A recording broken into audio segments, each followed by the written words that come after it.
쟤는 왜 도대체 뭐가 모자라서 눈 작고 못생긴 노란 원숭이랑 다니는 거야? 그러게 아시아에서 가장 위험하고 못 사는 한국인 만난다며? 너네 지금 뭐라고 했어? 한국은 너네가 생각하는 그런 후진국이 아니라고. 여권은 외국에서 우리의 신분증 역할을 하는 아주 중요한 물건입니다. 또한 소유자의 국적을 나타내주기 때문에 사람의 본질과 상관없이 그 사람의 첫 이미지를 판단하는 도구가 되기도 하는데요. 이러한 조건을 따져보았을 때 우리 한국의 여권이 얼마나 큰 영향력을 가지고 있는지 여러분은 알고 계시나요? 오늘 이야기의 주인공은 인종차별이 퍼져 있는 유럽 사회 내에서 한국의 여권 하나만으로 모든 편견을 극복해냈던 일화를 들려준다고 하는데요. 과연 그녀에게는 무슨 일이 있었던 걸까요? 이탈리아 여성의 사연입니다. 감동의 모든 것 애청자 여러분. 영상 시작 전 좋아요와 불우이웃을 위해 끝까지 시청 부탁드립니다. 안녕하세요. 저는 이탈리아의 한 대학교를 졸업하고 현재 회사에서 근무하고 있는 직장인 비제리느 가브리엘이라고 합니다. 저는 지금 이탈리아의 한 마케팅 회사에서 일하고 있고요. 내년에는 한국으로 발령을 받아 2년간 파견 근무를 갈 예정이랍니다. 아직 기간이 남아있기는 하지만 저는 벌써부터 한국에 가서 일하기를 정말 기대하고 있어요. 이유는 여러 가지가 있는데요. 제가 워낙 한국과 한국 문화를 좋아하기도 하고요. 한국 영화도 너무 좋아해서 이탈리아 베니스 영화제에 한국 영화가 초청되면 꼭 티켓을 구해서 감상하러 갈 정도랍니다. 그렇지만 제가 한국을 알게 되고 한국을 사랑하게 된 가장 큰 계기는 바로 제 약혼자 덕분이에요. 제 약혼자인 진혁 씨는 한국 사람이랍니다. 진혁 씨는 대학에서 컴퓨터공학을 전공했는데요. 능력이 아주 뛰어나서 지금은 이탈리아 구글 지사에서 근무하고 있어요. 현재 일하고 있는 이탈리아 지사에서도 실적이 아주 좋아서 몇 년 안에 미국 본사로 이직할 수 있을 정도라는 이야기를 듣고 있답니다. 그렇지만 제가 내년부터 2년 동안 한국에서 지낼 예정이기도 하고 결혼식도 현재 계획 중이라 아마 미국으로 이직하는 건 몇 년 정도 걸리지 않을까 싶어요. 저는 진혁 씨를 대학교에서 만났습니다. 진혁 씨는 고등학교 2학년이던 시절 아버지의 직장을 따라온 가족이 이탈리아에 왔는데요. 1년이 지나고 부모님과 남동생은 한국으로 돌아갔어요. 그러나 진혁 씨는 이탈리아에서 대학 학업까지 이어나가고 싶다고 혼자 이탈리아에 남았습니다. 성인도 안 된 어린 학생이 부모님을 떠나 외국 생활을 할 생각을 하다니 정말 대단하지 않나요? 저는 지금도 진혁 씨를 약혼자를 떠나서 인간 대 인간으로 존경하고 있습니다. 그렇지만 당시 이탈리아 대학 친구들 사이에서는 진혁 씨가 못마땅해 보였던 모양이에요. 이유는 모르겠지만요. 저는 대학교에서 마케팅을 전공했는데요. 그때 진혁 씨는 다른 대학에 다니다가 제가 다니던 대학의 컴퓨터공학과로 편입을 해서 옮겨온 학생이었습니다. 어느 날 동기들이 학교에 한국인이 한 명 들어왔다고 하길래 알게 되었어요. 그때는 한국에 대해서 아는 게 거의 없었기 때문에 그냥 아시아에서 온 학생 한 명이구나 하고 생각했습니다. 그런데 다음 날 가게 된 교양 수업 첫날에 그 한국인 학생이 있는 거예요. 그때 진혁 씨를 처음 만나게 되었습니다. 그런데 그 다음 교양 수업이 진행될수록 저는 크게 당황했어요. 교양 수업을 듣는 학생들 심지어 제가 어느 정도 가깝게 지내던 친구들까지도 노골적으로 진혁 씨를 무시하고 따돌렸습니다. 심지어 저에게도 너도 쟤랑 놀지 마라 라고 하는 등 진혁 씨를 따돌리는데 동조할 것을 종용했어요. 저는 당황스럽고 영문을 몰랐습니다. 그래서 혹시 진혁 씨가 무슨 이상한 행동이라도 한 거냐고 물었어요. 그런데 돌아온 답변이 충격적이었습니다. 그 이유는 진혁 씨가 아시아 사람이어서 라는 거였어요. 백인이 아니라는 이유로 따돌림의 대상이 된 것이었죠. 알고 봤더니 당시 저희 학년에 꽤 큰 기업의 아들이 있더라고요. 부모님 빽을 믿었던 건지 공부는 안 하고 놀기만 했던 모양이에요. 이유는 모르지만 진혁 씨가 그 학생의 눈밖에 났던 겁니다. 능력 있는 집안의 아들이 주도하니 다른 학생들은 따라서 진혁 씨를 따돌리기 시작한 것이죠. 저는 그게 싫었습니다. 안 그래도 소문으로 듣기에 그 학생이 꽤나 갑질한다는 얘기들을 들었거든요. 그런데 인종차별적인 성격까지 있다니 화가 나고 황당했죠. 그러나 친구들은 그러다 너도 왕따 된다면서 그냥 조용히 분위기 흐름에 타라고 하더라고요. 저는 진혁 씨랑 엮일 일도 없었지만요. 그래도 그걸 알게 되니까. 학교에서 늘 혼자 다니고 혼자 밥을 먹는 진혁 씨가 안쓰럽기도 했습니다. 그렇지만 저는 진혁 씨랑 금방 친해질 수 있었어요. 교양 수업에서 2인 1조로 하게 되는 프로젝트를 할 때 진혁 씨가 제게 먼저 프로젝트 파트너를 제안하더라고요. 평소 제가 수업 때 발표하고 참여하는 게 멋져 보였다고요. 저는 받아들였습니다. 친구들은 걱정했지만 저는 신경 쓰지 않았어요. 그렇게 저는 진혁 씨와 친해지게 되었고 동시에 저 또한 암묵적인 왕따 비슷한 처지가 되어버렸습니다. 그래도 대놓고 괴롭히거나 물리적인 폭력은 없었기 때문에 상관없었어요. 그렇게 본의 아니게 왕따 콤비가 되어버린 저희의 처지를 바꾼 일이 생겼습니다. 아니 정확히 말하면 진혁 씨의 처지를 바꾼 것이죠. 그건 교내에서 열렸던 크리스마스 파티였습니다. 크리스마스 파티는 학교에서 아주 중요한 행사였어요. 다들 예쁘게 꾸미고 신나게 노는 날이죠. 그리고 이때 학교 남학생들은 아주 공을 들여요. 파트너인 여학생에게 잘 보이기 위해서 고급 수트를 입고 비싼 고급 차를 대여해서라도 끌고 가 파트너를 픽업하죠. 저는 당시 진혁 씨와 친구 이상 연인 이하의 감정으로 썸 비슷한 관계였습니다. 아직 완전한 연인 관계는 아니었지만 그래도 진혁 씨가 요청하는 크리스마스 파티의 파트너 제안을 받아들였어요. 어차피 저도 진혁 씨 아니었으면 파트너 요청할 사람도 없었을 테니까요. 그런데 파티가 열리기 2주일 전 학교가 발칵 뒤집혔습니다. 바로 차 렌트 업체 때문이었어요. 말씀드렸다시피 남학생들은 파트너 여자친구들에게 멋져 보이려고 고급 명품차를 렌트하기도 하는데요. 때문에 크리스마스 시즌에는 여러 렌트카 업체들과 차 회사들이 너도 나도 경쟁에 붙어서 값을 올리기도 합니다. 그로 인해 학생들이 무리하게 힘을 쓰다가 빚을 내기도 하는 경우가 생기기도 하죠. 그걸 방지하기 위해 학교에서는 딱 한 곳 업체만 지정해서 그곳에서만 렌트가 가능하도록 했습니다. 이 규칙을 어길 경우 최소 벌점에서 정하까지의 처벌도 받을 수 있었어요. 업체는 한 군데밖에 없고 업체가 보유한 명품차는 한정된 수이다 보니 다들 먼저 손을 써서 차를 대여하려고 난리도 아니었습니다. 그런데 명품차답게 역시 대여 절차도 까다로웠어요. 보험 서류를 수십 장도 준비해야 했고요. 아주 작은 사고 기록이라도 있다면 거절이 되었습니다. 거절당한 남학생들은 또 그걸 또 만회해서 어떻게든 대여해보려고 애를 쓰고 정말 다들 처절하다 싶을 정도였죠. 그러던 어느 날 학교에서 누군가 저를 보고 비웃듯이 말하더라고요. 진혁 씨가 지금 학교 행정실에서 차 렌트를 신청하려고 줄을 서 있다고요. 그러면서 이탈리아인들도 까다롭게 들어가는 걸 동양인 주제에 어디 통과가 되겠느냐고 비웃었습니다. 저는 걱정이 되어서 행정실로 달려갔어요. 저는 진혁 씨가 저를 명품차로 데리러 오든 말든 신경도 안 썼거든요. 그런데 진혁 씨가 괜히 무시당할까봐 걱정이 되었던 것이죠. 그런데 행정실로 간 제 앞에 충격적인 광경이 펼쳐졌습니다. 저뿐만 아니라 그 자리에 있던 모든 학교 학생들에게 충격을 준 장면이었을 거예요. 줄을 서 있던 진혁 씨의 차례가 되고 업체 관계자는 진혁 씨에게 신상 정보와 몇 가지 질문을 했습니다. 여기까지는 평범한 절차와 비슷했는데 진혁 씨가 여권을 꺼내 보여주자마자 업체 직원의 표정이 환하게 밝아지는 거예요. 정말 누가 봐도 티가 날 정도로요. 진혁 씨는 아마 신분증 용도로 한국의 여권을 꺼내 보여주었을 거예요. 그런데 그 여권이 대체 무엇이었길래 그 직원은 환하게 웃으면서 한국인이냐고 물어보더라고요. 진혁 씨는 그렇다고 대답했습니다. 그러자 그 직원은 다른 절차는 최대한 간단하게 해결하려는 듯 서류들을 손쉽게 넘기고 이내 진혁 씨에게 원하는 차를 물었습니다. 진혁 씨는 페라리 자동차 브랜드를 말했어요. 남학생들의 로망인 자동차 브랜드 중 하나였죠. 그 직원은 진혁 씨의 여권을 웃으면서 한 번 더 스악 보더니 렌트허가 서류에 도장을 꽝 찍어주었습니다. 그 모습을 지켜보는 모든 학생들의 얼굴이 경악으로 물들었어요. 이탈리아 학생들도 어려운 명품차 렌트를 저렇게 간단하게 해버리다니요. 저도 충격을 받았습니다. 저만 충격을 받은 게 아니었던지 한 남학생이 렌트카 업체 직원에게 달려들어 항의하기 시작했습니다. 소란스러워서 내용을 다 듣지는 못했어요. 그러나 대충 왜 진혁 씨는 저렇게 쉽게 허가를 내주었느냐는 말들이었던 것 같습니다. 그런데 그 업체 직원의 대답이 정말 놀라웠어요.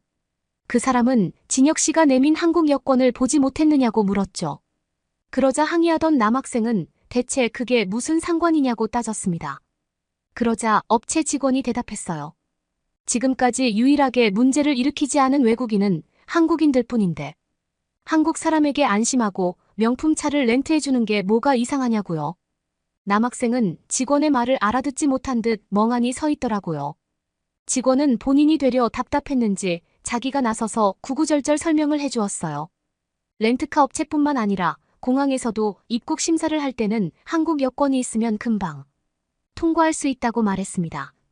그 까다롭다는 미국 입국 심사도 한국 여권만 있으면 미국 입국 심사관들이 다들 우호적으로 변한다고 했어요. 그러니 한국이라는 나라에 신뢰가 생길 수밖에 없지 않겠느냐고요. 언제 마약이나 총기 범죄에 뛰어들지 모르는 유럽의 백인들보다는 한국 사람에게 렌트해주는 게 훨씬 더 안심할 수 있다고 했습니다. 더군다나 한국인을 고객으로 받았다는 게 알려지면 회사에서 자기 평판도 올라갈 거라고 했어요. 그러면서 그 남학생에게 되려 인종차별을 하지 말고 현실을 직시하는 게 앞으로 사회생활하는 데 더 도움이 될 거라고 되려 충고까지 해주더라고요. 진혁 씨는 항상 교만하지 않고 겸손한 성격이었어요. 저에게도 한국의 여권이 가진 힘에 대해서 자랑하거나 뽐낸 적이 없었죠. 그 순간에도 진혁 씨는 오히려 쑥스러워하는 듯한 얼굴로 서 있었습니다. 어쩔 줄 몰라 하면서요. 이탈리아 남학생들은 직원이 조목조목 따지자 반박할 말도 없었어요. 술 취한 백인 남학생들이 저지르는 온갖 난장판들을 그 남학생들도 듣지 못한 건 아닐 테니까요. 그렇게 진혁 씨는 고급 페라리를 렌트할 수 있었고 그날부터 학생들이 진혁 씨를 보는 시선들이 달라지기 시작했습니다. 하지만 그때까지도 눈에 띄게 큰 변화는 없었어요. 왜냐하면 아직도 진혁 씨의 따돌림을 주도한 학생이 학교 내 파벌의 중심축을 잡고 있었으니까요. 시간이 흘러서 크리스마스 파티 날이 되었습니다. 진혁 씨는 렌트한 멋진 페라리를 끌고 제가 머무르던 여학생 기숙사 앞으로 저를 데리러 왔어요. 저도 예쁘게 드레스를 입고 오랜만에 한껏 꾸민 상태였죠. 주변 눈치를 보면서 저희들을 따돌리는데 어느 정도 동조하던 여학생들은 그 순간만큼은 부러움을 숨기지 못했습니다. 어떤 친구는 자기 남자친구는 결국 렌트카를 빌리지 못했다면서 불평을 하더라고요. 구급차는 바라지도 않으니 차로 데리러 오기만이라도 바랬다고요. 그런데 그 남자친구의 부모님도 아들을 믿지 못했나 봐요. 부모님의 차라도 빌리려고 부탁드렸는데 허락을 받지 못했다고 불만스럽게 얘기하더라고요. 저희는 파티가 열리기로 한 시내의 한 호텔로 향했습니다. 대학생들의 파티답게 호텔의 홀을 통째로 대관하곤 하거든요. 그리고 여기 입장할 때도 정말 꼼꼼한 검문이 이루어졌습니다. 학교를 떠나서 호텔의 이미지와도 연관된 파티거든요. 그래서 평판이 좋지 않거나 사건사고를 일으킨 대학교는 크리스마스 파티를 위한 연회장을 예약하기도 정말 힘들어요. 그리고 입장할 때도 문제가 될 만한 물건은 없는지 확인하고 명단에 이름을 반드시 적고 들어가야 합니다. 저희가 호텔에 도착했을 때 한 3명 정도는 이미 몰래 마약성 약물 같은 걸 숨겨서 들어가다 걸려서 출입금지를 당한 상태더라고요. 저와 진혁 씨도 입구로 다가가 신분증을 내밀었습니다. 저는 이탈리아 국민이었으므로 이탈리아 신분증을 내밀었고 진혁 씨는 한국의 여권을 보여주었어요. 그런데 그 한국 여권을 본 호텔의 직원들이 굉장히 당황하는 것 같은 눈치더라고요. 그러면서 저와 진혁 씨에게 입장을 해도 된다. 안 된다. 말도 없이 잠시 기다리라고만 말하고 갑자기 사라졌어요. 그러자 뒤에서 비웃음 소리가 들렸습니다. 명품 차 빌렸다고 잘난 척하더니 꼴 좋게 됐다고요. 그 렌트업체 직원이 유별난 아시아인 취향이었던 거고 그래봤자 아시아의 작은 나라 사람밖에 더 되냐고까지 했습니다. 인종차별적인 발언에 저는 화가 났어요. 말리는 진혁 씨를 뒤로하고 그 학생들에게 따지려고 했죠. 바로 그때 검문을 담당하던 호텔 직원이 달려나왔어요. 그런데 혼자가 아니었습니다. 옆에 누군가 나이가 더 많아 보이는 사람과 함께였죠. 뭔가 딱 봐도 직장 상사의 느낌이었어요. 그 사람은 자기를 호텔의 지배인이라고 소개했습니다. 그러면서 한국인이 맞느냐고 진혁 씨에게 물었어요. 진혁 씨는 그렇다고 대답했고요. 지배인은 한국 학생이 이 대학교에 있는 줄 몰랐다고 하며 정말 반가워했어요. 그러면서 저와 진혁 씨를 따로 안내하더라고요. 다른 학생들이 수군거리며 왜 우리만 특별 대우를 받는 거냐고 했습니다. 집에 있는 자기들 호텔에는 한국인이 오는 경우가 많이 없었다고 하며 한국인 손님이 오길 기다렸다고 했습니다. 그러면서 진혁 씨에게 자신들의 호텔에서 신메뉴로 내놓으려고 준비 중인 퓨전 한식을 시식하고 평가해달라고 부탁했어요. 요즘 한식이 트렌드가 되려는 추세라서 셰프 몇 명을 한국으로 보내 교육을 시켰었다고 하더라고요. 그런데 한국인들이 많이 오지 않아서 맛평가를 제대로 받을 일이 없었다고요. 그래서 직원들에게 한국인이 손님으로 온다면 반드시 알려달라고 지령을 내려두었었다고 합니다. 직원이 한국의 여권을 바로 알아보았고 지배인에게 알린 것이죠. 진혁 씨는 흔쾌히 제안을 받아들였어요. 그러자 지배인은 정말 감사하다며 저희 학교 파티의 뷔페 음식을 프리미엄 등급으로 올려주겠다고 했습니다. 당연히 학교 학생들과 교수님들까지 거의 경악을 했어요. 호텔의 홀 대관료만으로도 학생의 예산을 쏟아부어서 뷔페 음식은 스탠다드 등급으로 주문했거든요. 그런데 진혁 씨 한 명 때문에 프리미엄 등급으로 수준이 올라간 거예요. 그 순간부터 학생들은 진혁 씨를 따돌리는 걸 멈추고 어떻게든 진혁 씨와 친해지려고 안달이 되었습니다. 진혁 씨가 가진 한국 여권과 그 한국 여권이 상징하는 한국 국적의 힘을 절절하게 깨달은 것이죠. 진혁 씨의 따돌림을 주도하던 그 남학생은 얼굴이 빨개져서 아무 말도 하지 못하더라고요. 그렇게 인종차별하던 한국인이 가진 파워가 이렇게 클지 누가 알았겠어요. 저도 몰랐는데요. 용기 있는 학생들은 진혁 씨에게 솔직하게 말하고 진심으로 용서를 구했습니다. 진혁 씨는 너그럽게 그 학생들을 용서한다고 말해주었어요. 그런 진혁 씨의 모습이 정말 멋져 보였습니다. 그날 저와 진혁 씨 그리고 친구들은 신나게 파티를 즐겼어요. 다들 한국의 매력에 대해 알게 되니까. 따돌림을 시켰던 그 학생을 비판하더라고요. 한국인들을 따돌리고 차별해서 사이가 멀어지는 건 결국에는 자기 자신에게 손해가 되는 일일 거라고요. 그날 파티가 끝나고 나서 집으로 돌아가는 길에 저는 진혁 씨에게 고백을 받았고 정식으로 사귀는 사이가 되었습니다. 친구들은 진혁 씨가 한국인인 덕분에 페라리에서 고백을 받았다며 저를 부러워했어요.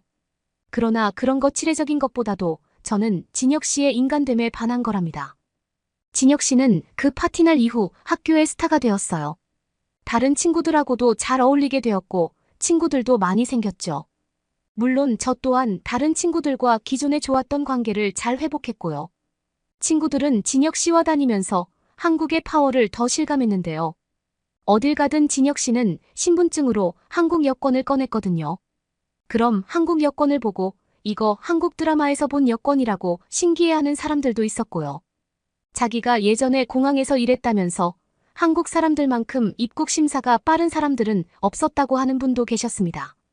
한국에 대해서 잘 모르는 백인들은 동양인이라는 이유로 한국인을 차별할 수 있다고 생각해요. 그러나 한국이 얼마나 강한 나라인지 얼마나 큰 영향력이 있는지 더 많은 사람들이 알았으면 좋겠습니다. 아니, 알아야 한다고 생각해요. 그래야만 인종차별이 조금이라도 더 없어지지 않을까요? 제 이야기는 여기까지입니다. 들어주신 분들 감사드려요. 여러분은 이번 사연에서 어떤 것을 느끼셨나요? 한국 국적을 가진 사람들만이 가질 수 있는 한국의 여권은 이렇게 큰 영향력과 파워를 가지고 있습니다. 인종차별을 하는 사람들조차 아무 말을 할 수 없게 만드는 한국 여권의 힘. 충분히 자랑스럽게 생각해도 되지 않을까요?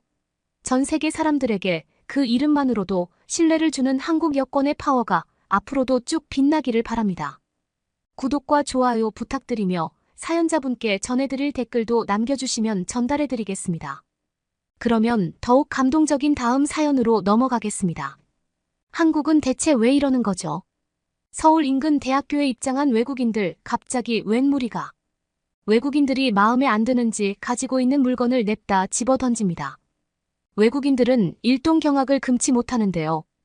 외국인들은 일제히 뭐하고 있느냐고 다그칩니다. 그러나 비웃는 듯 비아냥거리는 소리만이 빠져나오는데요. 도대체 무슨 일이 벌어졌던 것일까요?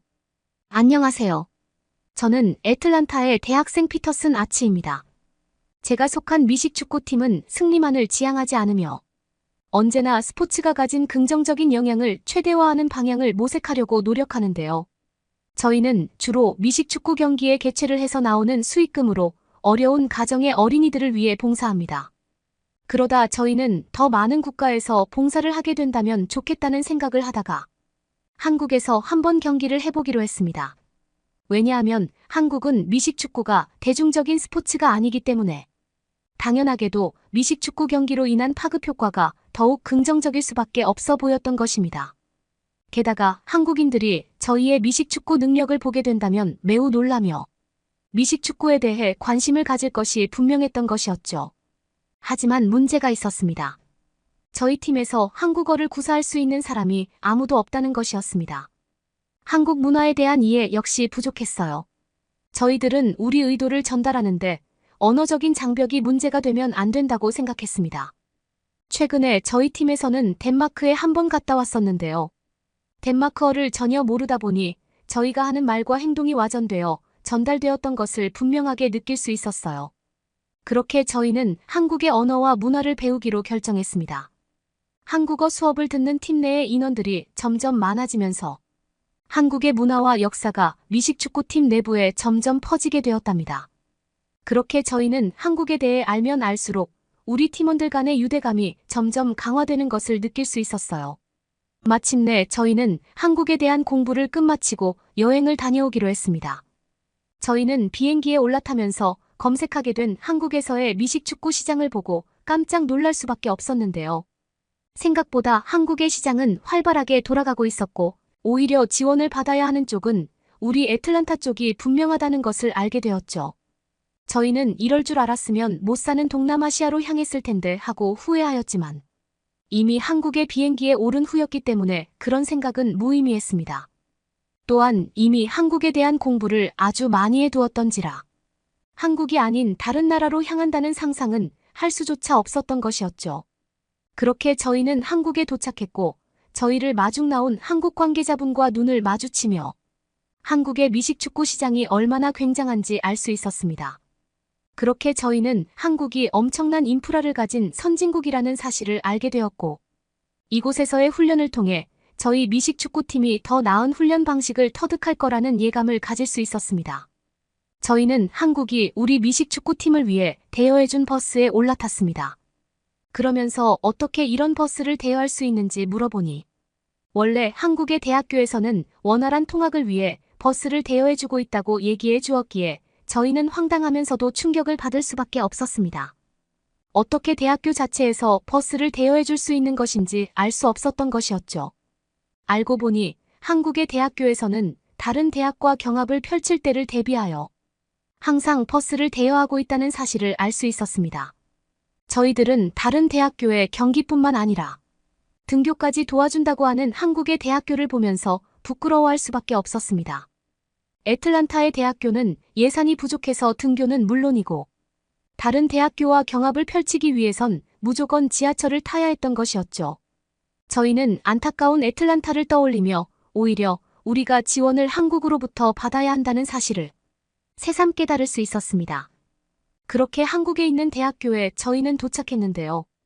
대학교의 기숙사 수준을 보면서 저희는 그만 까무러칠 뻔했답니다. 기숙사에는 개별적인 난방 시스템과 에어컨까지 모두 갖추어진 최신식의 설비를 주장하고 있었던 것이었죠. 게다가 화장실에는 저마다 비데가 설치되어 있었고 추운 날에도 사용할 수 있도록 온도를 조절할 수 있는 장치까지 설치되어 있었습니다. 애틀란타 대학교에서는 학생 수가 부족해서 이런 시설은 갖추어질 수 없는 경우가 태반인데 한국에는 모든 것이 갖추어져 있어 너무나도 훌륭해 보였죠. 게다가 기숙사 내에서 세탁할 때 비용을 한 푼도 내지 않을 수 있다는 사실은 정말 충격적이었는데요. 저희 대학교는 돈을 넣어야만 작동하는 세탁기가 있기에 아무런 걱정 없이 세탁할 수는 없는 것이었습니다. 그렇게 저희는 세탁기 옆에 있는 건조대를 보면서 자신들의 빨래가 도난당하지 않을까? 염려하지 않는 한국인의 수준에 까무러칠 정도로 놀라야 했는데요. 그 순간 저 멀리서부터 다짜고짜 빠르게 다가오는 무리가 있었습니다. 그들은 가지고 있는 미식축구공을 저희에게 투척했습니다. 저와 똑바로 눈을 마주친 다음에 공을 던진 것이었기에 확실히 공격하겠다는 의지가 없으면 나올 수 없는 동작이었어요. 저는 너무 놀라 자빠질 뻔했지만 일단은 미식축구공을 붙잡을 수 있었는데요. 한국 미식축구팀은 아무래도 기선제압을 하기 위해 저희에게 투척한 게 분명해 보였습니다. 이것은 범죄 행위에 가까운 행위라는 것을 알 수 있었기에 저희는 도대체 무슨 짓을 하고 있느냐고 다짜고짜 따졌는데요. 한국의 미식축구팀은 해맑게 웃으면서 잡을 줄 알았다고 얘기하더군요. 저희들은 도대체 무슨 말이냐고 쏘아붙였습니다. 한국의 미식축구팀은 애틀란타에서 뛰어난 미식축구팀이 온다고 하길래 한번 반사신경을 테스트해 본 것이라고 얘기하며 혹시나 놀랐다면 미안하다고 얘기해 주더군요.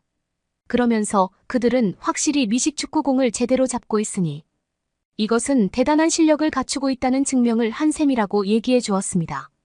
그렇게 저희들은 본 경기가 이루어지기 전에 연습 경기를 하자는 제안을 받을 수 있었는데요. 저희들은 거부할 것도 없이 바로 경기에 임했습니다. 그런데 한국인들은 대체 뭘 먹고 자랐는지 저희보다 항상 스피드가 빨랐고 몸집도 우람했습니다. 외모까지 출중했기에 저희들은 모든 면에서 패배하는 수밖에 없었고 몰수패에 달하는 수준까지 격차가 벌어지게 되었는데요. 그러다 보니 저희는 한국의 미식축구팀이 점점 너무나 무서웠고 어떻게 이렇게나 무시무시한 실력을 자랑하게 되었는지 경기가 끝나고 물어보았습니다. 한국의 미식축구팀은 그냥 기숙사에서 열심히 훈련한 것밖에 없다고 저희에게 얘기해 주었는데요. 하지만 제가 보았을 때 한국의 기숙사에서 훈련하는 방식은 매우 특별한 것이 분명했습니다. 왜냐하면 최강의 인프라로 집약되어 있어 훈련에 필요한 모든 것이 갖추어져 있었기 때문이었습니다. 저희는 아무리 연습해도 한국의 미식축구팀을 따라잡을 수 없다는 사실에 굉장히 좌절해야 했는데요. 그러다가 어떻게 하면 한국으로 이민 올 수 있는지에 대한 가능성을 차차 알아보게 되었답니다. 저희가 너무나 당황해하는 모습을 보고 있는 한국의 미식축구팀은 사실 우리가 최근에 대회 준비를 하면서 열심히 훈련을 했기에 당연히 우리보다 못하는 것은 부끄러운 게 아니라고 얘기해 주었습니다. 그러면서 한국인 동료는 자선 경기가 벌어지기 전까지 일주가 남았으니 함께 제주도라는 곳에 여행 가는 게 어떻겠냐고 제안하더군요. 저희들은 지도를 들여다보며 아주 작은 섬에 수많은 인프라가 있는 것을 깨닫고 한번 제주도에 가보고 싶다고 얘기해주면서 그 제안을 생각했습니다. 그렇게 저희는 제주도로 향하는 비행기에서 창밖으로 보이고 있는 바다의 풍경을 보며 굉장히 마음이 청결해지는 것을 느낄 수 있었습니다. 그렇게 제주도의 해안선이 차차 보이기 시작했을 때 저희의 두 눈은 휘둥그레질 수밖에 없었는데요. 어떻게 그렇게 깔끔하게 모두 정돈되어 있는지 알 수 없었고 진정 선진국의 인프라가 분명하다는 생각을 가질 수 있었던 것입니다. 그렇게 저희는 공항에 내려왔고 외국인을 배려해주는 다양한 언어로 설명되고 있는 인천공항의 시스템을 보며 배려받는 느낌에 가슴이 뜨거워지는 것을 느낄 수 있었습니다. 저희는 제주도에 오자마자 원활한 관광을 위해 일단 차부터 빌리기로 했는데요. 한국의 렌터카 회사에서는 굉장히 전문적이면서도 신속하게 차를 출고해 주었기에 저희들은 덴마크에 갔을 때를 떠올렸습니다. 덴마크의 렌터카 회사는 차를 빌리는데 너무나 복잡한 서류를 요구했기에 저희는 중간에 괜히 빌리기로 했다는 생각을 가질 수 있었는데 한국에서는 전혀 그런 생각을 하지 않을 수 있었고 깔끔하게 바로 할 수 있었으니 너무나 편리했던 것이었죠. 저희는 렌트한 차 밖으로 펼쳐지고 있는 제주도의 경관을 보면서 매 순간 감탄을 했답니다. 애틀란타에 있는 수많은 친구들도 이 광경을 보았다면 참 좋았을 것이라는 생각을 할 수 있었죠. 저희들은 머지않아 예약한 게스트하우스에 도착했고 바비큐 파티가 곧 시작될 예정이니 준비하라는 말을 들을 수 있었습니다. 저희들은 파티를 준비하면서 한국의 미식축구팀이 가진 수많은 노하우와 훈련 방식을 배울 수 있었어요. 그러면서 주변으로 보이는 아름다운 한국의 경관을 바라보니 진정 천국이 따로 없다는 생각과 함께 평화로운 심신을 유지할 수 있었습니다. 그렇게 저희는 다음 날이 되어서야 한라산을 등반하기로 했는데요. 처음에는 뭐 별거 있을까 하는 생각과 함께 한라산으로 향했는데 막상 한라산에 오르자 저희들은 금세 진이 빠졌고 중간에 올라가기도 전에 저희는 포기했습니다. 저희는 게스트하우스에 돌아왔지만 여전히 등반을 하고 있는 한국인을 기다리며 막걸리라는 술을 마셨는데요. 곧이어 한국인들이 도착했고 벌써 꼭대기까지 찍고 돌아왔다는 사실에 저희는 경악을 금치 못하는 수밖에 없었습니다. 그래서 술을 먹어서 그런지 시간 개념이 무너졌는지 시계를 쳐다보았지만 아무래도 한국인들은 너무나도 빠른 시간 안에 등반하고 온 게 분명해 보였습니다. 저희들은 재빠른 등반의 비결이 무엇인지 물어보았는데 한국인들은 애초에 자신들이 살고 있는 주변에 산이 많기에 이런 등반은 모두가 어렸을 때마다 하는 것이라서 그렇게 힘들지 않다고 얘기해 주었습니다. 저희들은 정말로 한국에 산이 많은지 검색해 보았는데 정말로 한국 여기저기에 산이 널려 있었기에 저희들은 애틀란타로 돌아가고 싶지 않게 되었습니다. 저희들은 샤워를 하고 싶어하는 한국 팀을 따라 근처에 있는 제주도의 사우나를 향하게 되었는데요. 편안하게 몸을 녹이면서 탈의실에 위치해 있는 공용 헤어드라이기를 보며 놀랄 수밖에 없었습니다. 저희 애틀란타에는 이런 식으로 헤어드라이기가 비치되어 있으면 무조건 돈을 지불해야 하기 때문이었죠. 이런 것은 정말로 상상할 수 없을 정도로 말도 안 되게 호화스러운 시스템이었고 저희들은 잠을 청할 때마다 한국에서 제공되는 훌륭한 시스템에 대해 토론을 나누게 되었답니다. 그리고 한국 음식은 생각보다 매워서 처음에는 당황스러웠지만 자꾸만 먹다 보니 이렇게나 맛있고 매운 음식은 난생 처음 먹는다는 생각을 가질 수 있었어요. 제주도는 섬인데도 불구하고 모든 화장실이 서울에 있는 것처럼 쾌적하고 깔끔했습니다. 저희가 있는 애틀란타에서는 화장실을 이용할 때마다 코를 막고 숨을 참는 연습을 하면서 잠수 연습을 해야 했는데 한국에서는 전혀 그럴 필요가 없이 은은한 향기를 맡을 수 있으니 어떻게 이렇게까지 최고급의 시설이 곳곳마다 널려 있는지 저희는 연신 의심해야 했답니다. 한국인 학생들은 얼마나 친절한지 저희를 위해 항상 영어를 사용해 주었습니다. 그러다 보니 덕분에 소외감이 들지 않을 수 있었고 한국이라는 나라가 얼마나 여유가 많은지에 대해 정확히 간파할 수 있었답니다. 저희들은 슬슬 한국어를 배우기 시작했고 제주도에도 시장이 있다는 말을 듣고 저희는 그곳에 가보고 싶다고 얘기해 주었습니다. 한국의 시장은 애틀란타의 시장과 달리 굉장히 멀끔했습니다. 게다가 편의시설까지 깔끔하게 갖추어져 있는 곳이 태반이었기에 저희는 가슴이 벅차 올랐고 왜 우리는 아직까지도 후직에 살고 있는지 이해가 되지 않았답니다. 게다가 원래 시장은 낙후된 건물이 많아서 냄새가 나는 경우가 허다한데도 불구하고 제주도의 시장은 그런 것 없이 쾌적한 모습만을 자랑하고 있었습니다. 게다가 아주머니들은 모두 인심이 후했기에 저희가 구매하는 물건의 2배가량을 공짜로 받을 수 있었습니다. 또한 팔고 있는 물건을 구경하는 것에도 전혀 제한이 없다 보니 저희는 너무나 편안하게 물건을 바라볼 수 있다는 사실을 감사해야 했습니다. 애틀란타에서는 팔고 있는 물건을 살피는 것만 해도 도둑이라는 의심을 받는 식의 이야기를 듣는 경우가 많았기에 이런 식의 한국의 태도를 보며 따뜻함을 느낄 수밖에 없는 것이었죠. 그렇게 저희는 제주도에서 한국의 대학교로 돌아왔고 기숙사 안에서 지내게 되었는데요. 이 안에서 가장 좋았던 곳은 다름 아닌 따뜻한 물이 자꾸만 나오는 샤워실이었습니다. 그냥 물만 나오면 놀랍지 않았을 테지만 세탁기를 작동하면서도 자꾸만 물이 나오고 있으니 놀라지 않을 수 없었던 것이었죠. 상수도 시스템까지 완벽한 한국은 저희를 너무나 기쁘게 했고 석회질이 느껴지지 않는 물은 샤워가 끝나고 찝찝한 느낌을 없애주고 있으니 새삼 활기찬 기운을 갖게 해주었답니다.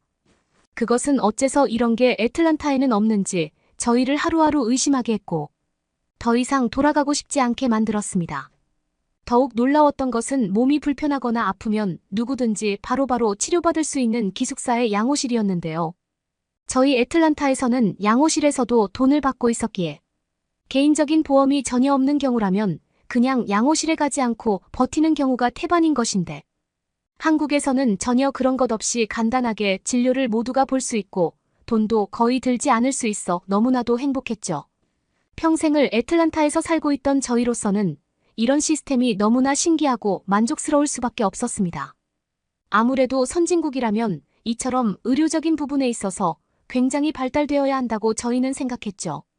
점점 가까워지는 복귀 시간이 너무나도 원망스러워지면서 난생 처음 먹어보게 된 한국의 된장국은 저의 가슴 한편을 아주 시원하게 만들어 주었습니다. 기숙사에서 먹는 식사는 레스토랑에서 먹는 것처럼 전부 고급스러웠고 아름다운 풍미를 가지고 있었어요. 다행히도 한국의 급식실에서는 저희에게 과도한 비용을 청구하지 않았고 저희는 외식하는 것보다 그냥 급식 한번 먹는 게 더 낫겠다는 생각을 가질 수 있었답니다. 그러다 보니 남은 시간 동안 거의 외식하지 않았고 저희는 애틀란타에서 먹는 차가운 빵과 수프를 더 이상 떠올리지 않을 수 있었답니다. 한국어 실력만 출중했다면 오랫동안 한국에서 살았겠지만 저희는 어쩔 수 없이 한국어를 잘 몰랐기에 상상을 초월하는 경험을 최대한 많이 누리기로 했죠. 그렇게 얼마 지나지 않아 자선 경기가 열렸고 저희들은 역시나 한국인 미식축구팀에게 패하는 수밖에 없었습니다.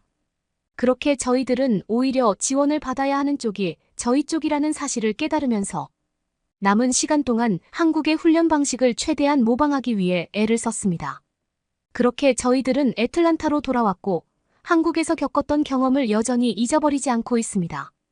저희들은 하루빨리 한국으로 돌아가거나 이민을 갈 수 있는 방법을 요즘 모색하는 중이랍니다. 그러면 더욱 재미있는 다음 사연으로 넘어가겠습니다.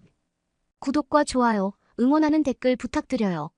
서울 동작구에 어정쩡하게 건설되어 있는 어느 수상한 건물 이스라엘에서 소문 없이 사라진 동료를 구하기 위해 결국 여기까지 온 외국인을 기다리고 있던 한국과 관련된 1층의 정체 모를 무언가가 외국인을 빙둘러싸자 결국 외국인은 비명을 지릅니다.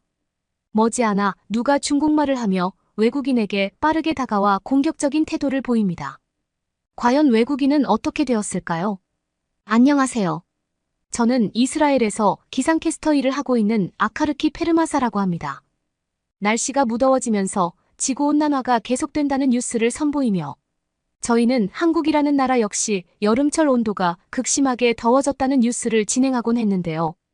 이스라엘에 살면서도 점점 기온이 오르는 한국의 날씨에 마음이 갑갑하며 언젠가 이스라엘에도 그런 날이 찾아올 거라는 생각에 마음이 편치 못하는 와중에 저희 회사에 온 한국 출신의 아나운서가 하는 말을 들어보니 실질적으로 한국은 이스라엘보다 덥지 않은 환경이고 추위가 찾아오는 겨울에도 오히려 따뜻해서 그렇게 살기 힘든 게 아니라고 하더군요. 그런 삶을 이스라엘에서는 돈이 많은 부자나 누릴 수 있기에 저는 적잖은 호기심이 들었습니다. 그리하여 저는 오래전에 연락이 끊겼던 한국인 친구에게 한번 영상통화를 걸어서 정확한 정보를 확인해 보기로 했습니다. 한국인 친구는 반갑게 전화를 받아주었고 지금이 겨울이라고 했습니다. 그럼에도 제 친구는 영상통화 속에서 나시티와 짧은 반바지만 입고 있었는데 어째서 겨울에도 그런 모습을 할 수 있는지 저는 물었고 이스라엘보다 한국이 더 춥지 않느냐고 나는 기상캐스터이니 속일 생각 말라고 했습니다. 그러자 한국인 친구는 제 말대로 한국이 이스라엘보다 굉장히 춥기는 하지만 난방시설이 극도로 잘 되어 있고 인프라 역시 세계 어느 나라와 비교할 수조차 없이 너무나도 좋아서 이스라엘은 비교 대상조차 아니라며 저에게 무안을 주는 듯한 말과 함께 얘기해 주었기에 저는 고개를 끄덕이면서 은근히 화가 났습니다. 어떻게 한국이 더 추운데 더 살기 좋다고 얘기하는지 이해가 안 됐던 것이죠. 그래서 저는 그렇게 난방시설이 좋으면 요금 폭탄도 엄청나게 나오지 않냐고 되물어 보았는데 한국인 친구는 사실 비용이 그렇게 크지 않다고 이스라엘의 난방비 폭탄에 비하면 세 발의 피라고 얘기해 주었습니다. 한국인 친구의 말대로 이스라엘에서는 난방을 조금이라도 틀면 정부에서 눈에 불을 켜고 어떻게든 요금을 걷어내기 위해 안달이 나 있어서 난방을 작동시키기가 시원치 않은데 한국이라는 선진국은 어째서 마음대로 난방시설을 작동해도 요금에 대한 부담이 없을 수 있는지 저로서는 도무지 이해가 가지 않았기에 결국에 한국인 친구가 나의 조국인 이스라엘에게 지지 않기 위해 거짓말을 했다고 섣불리 판단했고 한국은 사실 여름이 아닐까 하는 생각에 뒤덮이기 시작했습니다. 왜냐하면 속옷 차림으로 한국에서 친구가 영상통화를 받았기 때문이었습니다. 그러나 기상캐스터로서 알아본 한국의 날씨는 현재 겨울이 분명했고 그것도 매우 추운 한겨울이었습니다. 저는 마침 해외여행으로 떠나야 하는 일정을 세우고 있었기에 친구의 말에 대해 신빙성을 확보하기 위해 이번 기회에 한국으로 여행을 가기로 했는데요. 사실 눈만 감으면 한국에 대해 대체 어떻게 무슨 일이 일어나서 어떤 크리스마스의 기적 때문에 이스라엘보다 효과적인 난방시설을 보유하고 있는지 알 수 없었던 것입니다. 제 말을 들은 주변의 또 다른 친구 역시 한국이라는 나라가 궁금하다고 얘기하여 같이 여행을 가기로 했는데요. 그 친구는 실은 이스라엘인이 아니라 중국인이었고 최근에 이스라엘로 유학 온 것이었지만 이스라엘어를 꽤 잘했기에 저와 돈독한 친구가 될 수 있었는데 한국으로 향하는 이스라엘의 공항에서 그 중국인 친구는 자기가 한국어를 잘 못해서 만약에 소매치기라도 당하면 어떡하냐며 불평불만을 표출했는데요. 저는 설마 선진국인 한국이 그러겠냐고 얘기하며 난방시설이 그렇게나 잘 된다는데 어째서 남의 물품에 손을 대겠냐며 중국인 친구를 달래주기에 급급했지만 중국인 친구는 자신의 바로 옆 나라가 한국이라서 잘 알고 있는데 한국은 문화를 막 도둑질하고 후진국 중에도 후진국이기 때문에 남의 물품 역시 마음대로 도둑질하는 나라라고 비아냥거렸기에 저는 이어폰을 꺼내 들고 귀를 꽉 막은 채 중국인 친구의 말을 무시하기로 했습니다. 제가 좋아하는 한국이라는 선진국이 그렇게 비하당하는 것을 두 눈을 뜨고 볼 수 없었던 것이었죠. 저희는 장장 10시간이라는 비행시간 끝에 인천공항에 내렸고 처음 마주하는 광경에 당황할 수밖에 없었는데요. 볼 일이 급해서 뛰어간 공항의 화장실 내부에서 자동으로 용변이 처리되는 비데가 설치되어 있었던 것은 물론 손을 대지 않아도 알아서 물이 나오는 말도 안 되는 최신식 시스템이 세면대에 설치되어 있었기 때문이었습니다. 중국인 친구는 이런 식의 공항 시스템은 중국에도 이스라엘에도 없지 않느냐면서 저의 등을 툭 쳤고 저는 갑작스러운 충격에 의해 세면대에 손을 착지시켜서 제멋대로 흘러나오는 수도꼭지의 물을 보며 까무러치듯이 놀라야 했습니다. 중국인 친구는 계속 말했습니다.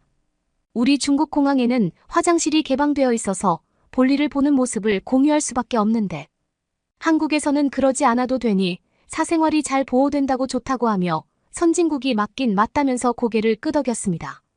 저 역시 고개를 끄덕이며 이스라엘보다 좋은 공항이라고 얘기했고 다시금 수도꼭지에 물을 나오게 하려는데 어떻게 해야 물이 나오는지 알 수 없어 한참을 고민하다가 아까 전에 실수로 나오게 만들어 손에 묻게 된 자잘한 물기로 대충 손을 씻으며 물기가 거무잡잡해지는 지경까지 손을 기벼야 했습니다. 그러다 어느덧 옆에 자리한 한국인이 자연스럽게 물을 트는 모습을 보며 저는 절대로 당황하지 않으려 애쓰며 입만을 가득 벌린 채 수도꼭지에 물을 틀었고 그제야 손을 제대로 씻을 수 있게 되었습니다. 한국의 기술적인 부분의 놀라움은 화장실에서 끝이 아니었고 너무나 자연스럽게 세면대를 이용하는 한국인들의 모습도 있었습니다. 한국인은 이런 기술력이 당연하다고 치부하는 것처럼 화장실에 오자마자 너도 나도 부자연스럽지 않게 손을 씻어댔고 저는 그 누구도 이것이 소중하다고 생각하지 않는 한국인들의 당연한 모습을 보면서 가슴속에서 억울한 마음을 느껴야 했습니다. 어째서 이스라엘의 공항에는 이런 것이 없는지 이해되지 않았고 새삼 이스라엘의 공항이 부끄러워지기 시작했습니다. 게다가 매우 추운 바깥의 강추위와 다르게 인천공항의 내부는 모두 무지막지하게 따뜻했기에 저희는 꽝꽝 언 손이 어느새 따뜻하게 녹아있는 것을 알아차렸고 점점 더워지기 시작하는 것을 느껴야 했습니다.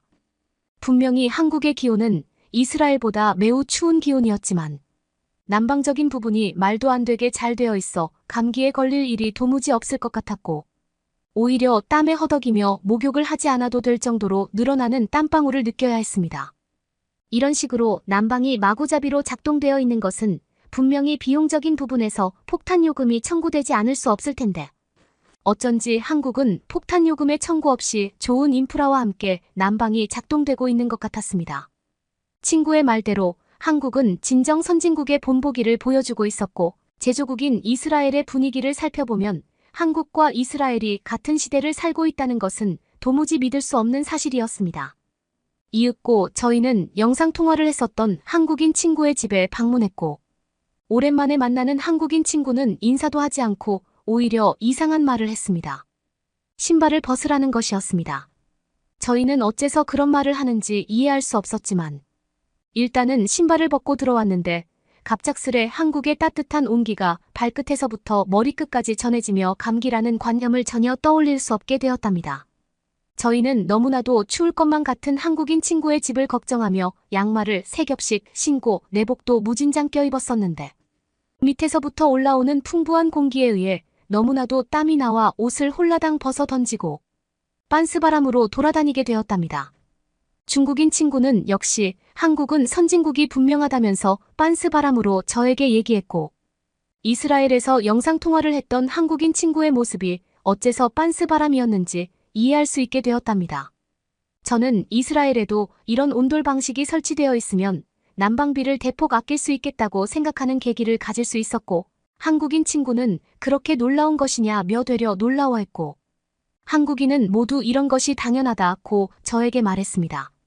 머지않아 저희는 공기마저 건조하지 않은 한국의 집안 분위기를 보며 매일 히터를 틀며 물을 마셔야 했던 이스라엘의 집안을 떠올리며 가득히 회한의 감정을 끌어모아야 했습니다. 한국인은 아무래도 수준이 다른 삶을 사는 것 같았기에 이스라엘인으로서 저는 열등감을 느꼈고, 중국인 친구는 한국이 이렇게 선진국인지 이웃나라에 있는데도 전혀 몰랐다며, 사실 중국에서는 문화를 통제하는 정부 방침이 있어서 이런 걸 공개하지 않으려고 했던 것 같다면서 어쩌다 보니 완전히 고립되어 버렸다며 허심탄회하게 말했습니다.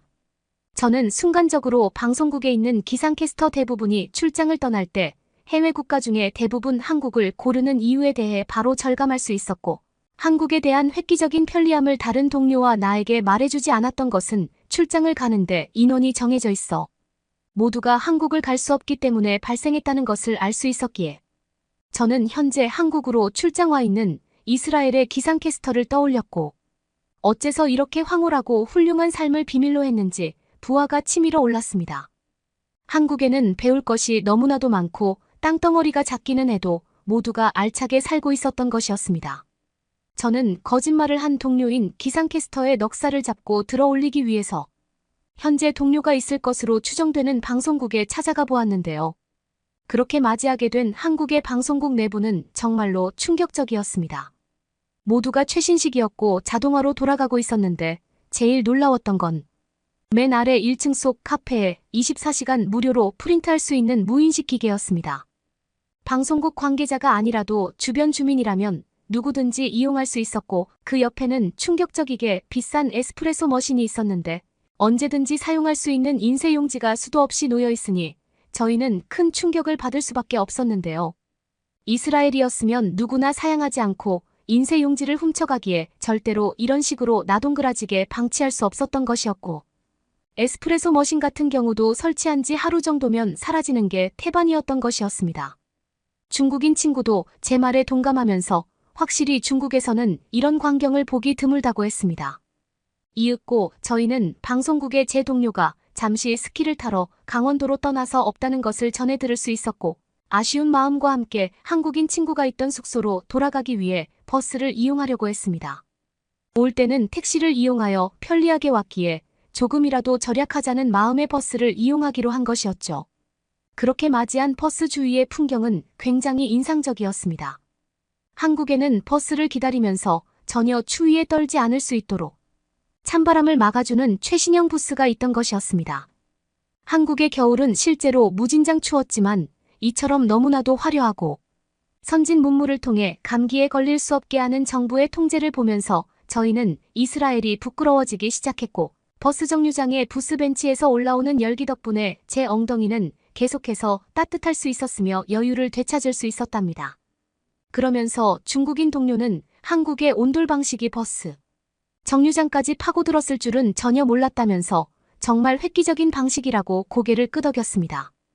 그렇게 저희는 어쩌다 보니 한국인 친구처럼 더 이상 옷을 껴입지 않았고 반팔과 반바지만 입고 생활하는 나날이 늘어났는데, 중국인 친구는 난방보다도 오히려 방송국 밑에서 볼 수 있었던 프린트 기계는 정말로 놀라웠다며 깜빡하고 잊어버릴 때마다 계속해서 저에게 말했습니다. 이렇게 말하면서 말입니다. 어떻게 3초도 되지 않는 시간 만에 종이가 바로 나올 수 있지? 커피 머신도 너무나 최고급이잖아. 한국에 완전히 빠진 중국인 친구는 만약에 이스라엘과 중국이 모텔이라면 한국은 7성급 호텔이라고 얘기했고, 중국인 친구는 방송국 아래에 있는 인쇄 카페에 대해 계속해서 질릴 정도로 이야기를 토해냈는데요. 자기가 사는 중국에도 그런 식의 카페가 있기는 있지만 가격이 너무 비싸서 이용할 엄두조차 나지 않는다고 했고, 커피 머신 같은 경우는 설치되어 있는 경우를 보기는 했지만 하루가 지나고 나면 좀 도둑들에 의해 사라지며 더 이상 볼 수 없게 되는 경우가 무조건이라고 했습니다. 아무튼 저희는 일주일간 한국을 체험했고 모국인 이스라엘로 돌아오면서 실수로 반팔과 반바지만 입고 있었는데요. 그러다 보니 내리자마자 한국보다 강추위가 아닌데도 콜록콜록대며 기침을 해대다가 일주일 동안 감기를 앓아야 했습니다. 저는 한국에 갔다 온 걸 급속도로 후회하게 되었고, 만약에 한국에 갔다 오지 않았더라면 이스라엘에서 행복하게 살면서 감기조차 걸리지 않았을 거라고 확신할 수 있었습니다. 이제 저는 한국에서 이스라엘로 온 지 3달 정도 지났지만 어서 한국으로 이민을 가기 위한 입국 절차를 알아보게 되었고 한국어를 배우기 시작한 중국인 친구는 이제 꽤 유창할 정도로 한국어를 구사하고 있는데요. 제가 솔직히 이스라엘인이기 때문에 한국어가 유창한지 아닌지는 모르겠지만 막힘없이 술술 나오는 것을 보면 왠지 유창한 것이 분명했습니다. 저희가 한국에 갔다 오며 확신하게 된 것은 오로지 하나뿐이었는데 그처럼 살기 좋고 안락한 나라는 그 어디에도 없을 거라는 관념이었답니다. 여러분은 어떻게 보셨나요? 응원과 격려의 한마디씩을 댓글로 남겨주시기 바랍니다. 사연자분들에게 전달해드리겠습니다. 실제 사연 제보를 받고 있습니다. 채택되신 분께는 작은 선물도 보내드리고 있습니다. 저희의 사연이 여러분의 하루에 작은 힘이 될 수 있었으면 좋겠습니다. 감동적인 사연을 주변 분들과 이야기 나눠보세요. 더욱더 좋은 영상으로 다시 찾아뵙겠습니다.